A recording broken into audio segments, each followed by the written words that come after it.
अश्विन कृष्ण पक्ष इंद्रा एकादशी। पितृपक्ष अर्थात अश्विन के कृष्ण पक्ष की यह एकादशी इंद्रा एकादशी कहलाती है। अन्य एकादशियों के व्रत के पुण्य से तो व्रत करने वालों को सर्व सुख और अंत में मोक्ष की प्राप्ति होती है, परंतु इस एकादशी का व्रत करने वाले के तो 7 पीढ़ियों तक पितृ तर जाते हैं। इंद्रा एकादशी का व्रत करने वाला स्वयं तो मोक्ष प्राप्त करता ही है, वह अपने सभी पितरों का उद्धार करके उन्हें भी दिव्य लोकों में प्रवेश का अधिकार बना देता है।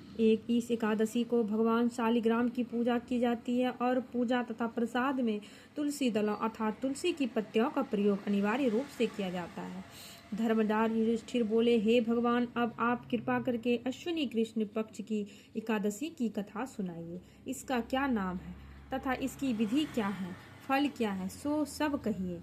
श्री कृष्ण बोले, हे राजश्रेष्ठ, इस एकादशी का नाम इंद्रा एकादशी है। यह एकादशी पापों को नष्ट करने वाली तथा पितरों को अधोगति से मुक्ति दिलाने वाली है। इसके सुनने मात्र से वाजपेय यज्ञ का फल प्राप्त होता है। अब मैं आप इसकी कथा कहता हूँ, ध्यान पूर्वक सुनो।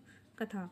सतयुग में महिष्मती नाम की नगरी में इंद्रसेन नाम का एक प्रतापी राजा राज्य करता था। वह राजा पुत्र और पौत्र और धन धान्य से संपन्न तथा विष्णु का परम भक्त था। एक दिन जब राजा सुख पूर्वक अपनी सभा में बैठा तो आकाश मार्ग से महर्षि नारद उतरकर उसकी सभा में आए।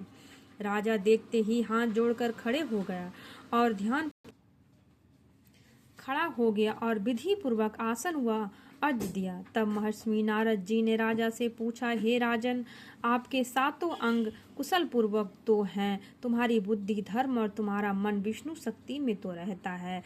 देवर्षि नारद जी ऐसी बात सुनकर राजा ने कहा, हे महर्षि, आपकी कृपा से मेरे राज्य में सब कुशल है तथा मेरे राज्यों में यज्ञ कर्म सफल हो रहे हैं। आप कृपा करके अपने आगमन का कारण कहिए। तब नारद जी कहने लगे, राजन, मुझे महान आश्चर्य हो रहा है कि एक समय जब मैं ब्रह्मलोक में यमलोक को गया था, तब वहाँ यमराज की सभा में मैंने महान ज्ञानी और धर्मात्मा तुम्हारे पिता को बैठे देखा। मुझे बताया गया कि वह एकादशी का व्रत भंग होने के कारण यमलोक में है। तब उन्होंने संदेश दिया है, सो मैं तुमसे कहता हूँ।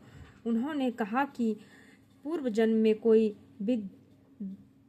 विघ्न हो जाने के कारण मैं यमराज के निकट रह रहा हूँ। यदि मेरा पुत्र इंद्रसेन अश्विनी कृष्ण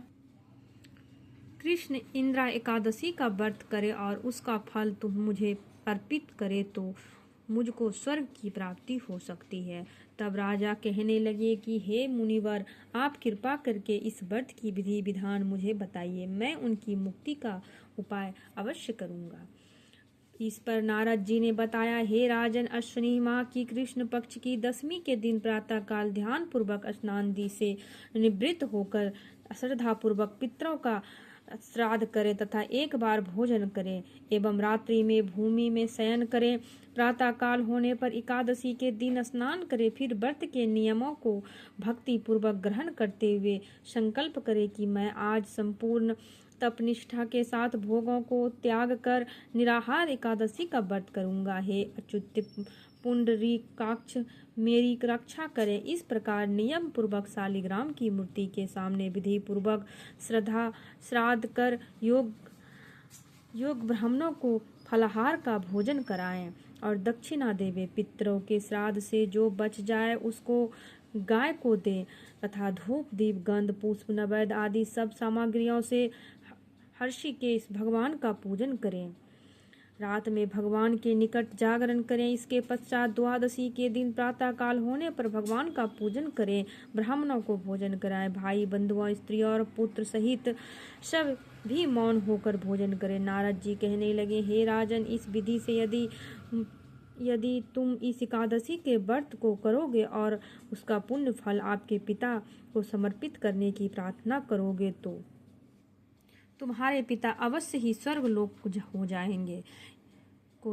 इस प्रकार उपदेश देकर नारद जी अंतर्ध्यान हो गए। नारद जी के कथा अनुसार राजा द्वारा इंद्रा एकादशी के आने पर अपने बंधुओं सहित व्रत करने से आकाश से पुष्प वर्षा हुई और राजा के पिता गरुड़ पर चढ़कर विष्णु लोक गए।